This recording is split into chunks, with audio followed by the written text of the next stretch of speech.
हबलू नाम का लड़का अपने माता पिता के साथ रहता था। हबलू के 2 छोटे छोटे भाई बहन थे और उसका परिवार बेहद ही गरीब था। माता पिता कपड़े धोने का काम करते थे, जिससे उनका गुजारा बड़ी ही मुश्किल से चलता था। कुछ दिनों से हबलू के माता पिता की तबीयत खराब होने की वजह से उसे ही नदी पर जाकर कपड़े धोने पड़ते थे। एक दिन की बात है, हबलू नदी के किनारे बैठकर कपड़े धो रहा था। ये जिंदगी भी कोई जिंदगी है, लोगों के कपड़े धोना। अगर कपड़े अच्छे से ना धुले तो लोग कितना सुनाते हैं और ऊपर से उल्टा पैसे भी नहीं देते। कपड़े धोने की वजह से नदी का पानी गंदा हो जाता है। उसी नदी में एक चुड़ैल रह रही होती है। जब वो नदी का पानी गंदा देखती है तो गुस्से से पागल हो जाती है। कौन है जो मेरे रहने की जगह को गंदा कर रहा है? अभी जाकर बताती हूँ उसे। हबलू नदी में कपड़े धोकर उन्हें वहीं पेड़ से बंधी रस्सी पर सूखने के लिए डाल देता है और वहीं पेड़ के नीचे कपड़े सूखने तक उनका इंतजार करने लगता है। हबलू को पता ही नहीं चलता कि बैठे बैठे कब उसकी आंख लग गई और कुछ ही देर में चुड़ैल भी नदी से निकलकर आ जाती है। कौन है जिसने मेरे रहने की जगह को गंदा किया है? तभी चुड़ैल की नजर रस्सी पर सूख रहे कपड़ों पर पड़ती है। अरे वाह, ये कपड़े तो बड़े ही सुंदर सुंदर है और ये साड़ी कितनी खूबसूरत लग रही है। तभी चुड़ैल अपने पहने हुए कपड़े देखती है। मेरे कपड़े कितने गंदे हैं, हम लोगों को तो अच्छे कपड़े पहनना नसीब में ही नहीं होता। तभी चुड़ैल कपड़े देखकर सोचने लगती है, क्यों ना इनमें से एक कपड़ा चुरा कर मैं पहन लूं, कौन सा इस लड़के को पता चलेगा। चुड़ैल जल्दी से रस्सी से एक साड़ी उतारती है और नदी में ले जाकर पहन कर देखती है। ये साड़ी मुझ पर कितनी खूबसूरत लग रही है, इसमें तो मैं एकदम हूर की परी लग रही हूँ। फिर कुछ देर बाद हबलू की आंख खुलती है। उसे पता नहीं चलता कि कब शाम हो गई। अरे शाम हो गई, समय का पता ही नहीं चला। अब जल्दी से कपड़े उतार कर घर चलता हूँ, नहीं तो रात हो जाएगी। हबलू रस्सी से कपड़े उतार कर घर चला जाता है और घर जाकर कपड़ों की गिनती करके उन्हें एक गठरी में बांधने लगता है। 1 2 3 और ये 5 और ये 9, ये कैसे हो सकता है? मैंने तो 10 जोड़े कपड़े धोए थे, इनमें तो एक कम है। दोबारा गिनता हूँ, कहीं मुझसे कपड़े गिनने में भूल ना हो गई हो। हबलू एक एक करके दोबारा कपड़े गिनने लगता है, पर इस बार भी कपड़े 10 जोड़े की जगह 9 जोड़े थे। कपड़े कम होने की वजह से वो परेशान था। ये सब सोचते सोचते उसे कब नींद आ जाती है पता ही नहीं चलता।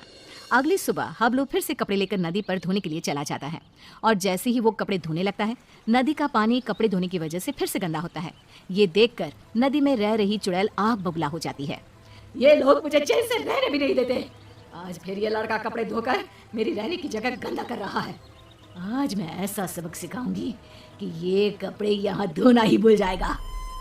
हबलू के कपड़े धोने के बाद वो उन्हें पेड़ से बंधी रस्सी पर सूखने के लिए डाल देता है। जब तक ये कपड़े सूख रहे हैं, मैं यहीं पेड़ के नीचे कुछ देर आराम कर लेता हूँ। हबलू वहीं पेड़ के नीचे एक कपड़ा बिछाकर लेट जाता है। ठंडी ठंडी हवा चल रही थी तो लेटते ही उसे नींद आ जाती है और पता ही नहीं चलता कि कब उसकी आंख लग जाती है। कुछ देर बाद चुड़ैल भी नदी से निकलकर बाहर आ जाती है। आज मैं उसे छोड़ूंगी नहीं, मेरे रहने की जगह गंदी करके खुद चैन की नींद सो रहा है। आज तो मैं उसे मार ही डालूंगी। चुड़ैल हबलू को मारने के लिए आगे बढ़ती है तो रस्सी पर सूख रहे कपड़े देखकर रुक जाती है। अरे वाह, आज भी सुंदर सुंदर कपड़े सूख रहे हैं। चुड़ैल रस्सी से एक अच्छी सी साड़ी उतारती है, नदी में ले जाती है और पहनकर देखने लगती है। ये साड़ी तो मुझ पर कैसे भी ज्यादा सुंदर लग रही है।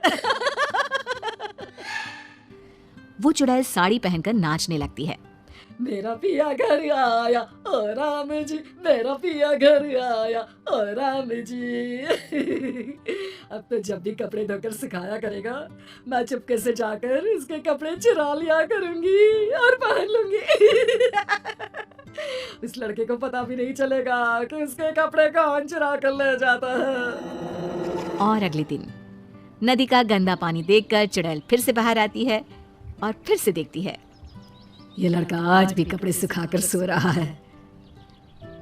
इस तरह से चुड़ैल हर रोज चुपके से जाती, एक अच्छा सा कपड़ा उठाती, नदी में ले जाती, पहनकर देखती और खुश होती। जब हबलू सोकर उठता तो वो एक जोड़ी कपड़े गायब पाता। कपड़े चोरी होने की वजह से हबलू बहुत ज्यादा परेशान हो जाता है। समझ में नहीं आ रहा कि मेरे कपड़े कौन चुरा कर ले जाता है। अगले दिन हमेशा की तरह वो कपड़े धोता है और उन्हें पेड़ से बंधी रस्सी पर सूखने के लिए डाल देता है और पेड़ के नीचे कपड़ा बिछाकर लेट जाता है। सोचने लगता है कि आखिर कौन है जो मेरे कपड़े चुरा रहा है और मुझे पता भी नहीं चलता। ये सब सोचते हुए हबलू को नींद आ जाती है। गंदा पानी देखकर चुड़ैल बाहर आती है और ध्यान से सभी कपड़ों को देखने लगती है। तभी उसे एक लाल रंग का सुंदर सा लहंगा पसंद आता है और वो उसे अपने ऊपर लगाकर देखने लगती है। ये लहंगा तो बहुत ही सुंदर है, इसे पहनकर तो मैं रानी लगूंगी, रानी। इस लहंगे को पहनकर अपनी चुड़ैल सहेलियों को जाकर दिखाऊंगी। जब वो मुझे इस लाल लहंगे में देखेंगी तो मुझसे जल बुझ जाएंगी। इससे पहले कि ये लड़का सोकर उठे, मुझे ये लहंगा चुराकर नदी में ले जाना चाहिए। फिर वो चुड़ैल वो लाल लहंगा उतारती है और तभी हबलू की आंख खुल जाती है। वो चुड़ैल को देखकर डर जाता है और फिर से वापस अपनी आंखें बंद कर लेता है। बाप रे, ये तो चुड़ैल है। अच्छा, तो यही हर रोज मेरे कपड़े चुरा कर ले जाती है और मुझे पता भी नहीं चलता। फिर वो जैसे ही लहंगा नदी में ले जाने लगती है, अरे ये लहंगा लेकर कहाँ जा रही है? ये लहंगा तो जमींदार की पत्नी का है। अगर मैंने उसे लहंगा नहीं लौटाया तो वो मुझे जमीन में जिंदा ही गड़वा देगा। नहीं, वो लहंगा मुझे चुड़ैल से वापस लेना ही होगा। पर कैसे, समझ में नहीं आ रहा। वो लहंगा मैं चुड़ैल से लूं तो कैसे लूं? हबलू बाकी के कपड़े उठाकर घर ले जाता है और रात को लेटा हुआ चुड़ैल से पीछा छुड़ाने की सोचता रहता है। तभी उसके दिमाग में एक तरकीब आती है। हाँ, ये ठीक रहेगा। इससे चुड़ैल कपड़े भी नहीं चुराएगी और हमेशा के लिए वहां से चली भी जाएगी। फिर जैसे ही सुबह होती है, हबलू हमेशा की तरह कपड़े धोकर रस्सी पर सूखने के लिए डाल देता है और पेड़ के नीचे जाकर सोने का नाटक करने लगता है। लगता है आज फिर इस लड़के ने कपड़े धोए हैं। चुड़ैल नदी से निकलकर बाहर आती है तो देखती है कि रस्सी पर केवल आज दुपट्टे ही दुपट्टे सूख रहे हैं। ये क्या, आज सिर्फ दुपट्टा? कोई बात नहीं, आज मैं इसे ही ओढ़ लेती हूँ। जैसे ही चुड़ैल रस्सी से दुपट्टा उतारकर उड़ती है, उसके पूरे शरीर पर खुजली होने लगती है। मर गई रे, ये मुझे खुजली क्यों हो रही है? अरे कोई तो कुछ तो करो। हबलू आंखें बंद करके सब कुछ देख रहा होता है। अब आएगा मजा। बड़ा रोज कपड़े चोरी करके पहनती थी, अब पहन कर देख कपड़े। आज इस चुड़ैल को पता चलेगा कपड़े चोरी करके पहनने का नतीजा। आज के बाद ये कपड़े चोरी करना भूल जाएगी और फिर कभी जिंदगी में किसी के कपड़े नहीं चुराएगी। चुड़ैल इधर उधर भागने लगती है। खुजली, अरे बचाओ, मेरे शरीर पर खुजली हो रही है। अरे मर गई मैं। अरे कोई तो मुझे बचाओ, मुझे नहीं पहना ये दुपट्टा। अरे इससे तो मेरे शरीर में खुजली होने लगी है। अरे मुझे नहीं चाहिए इस लड़के के कपड़े।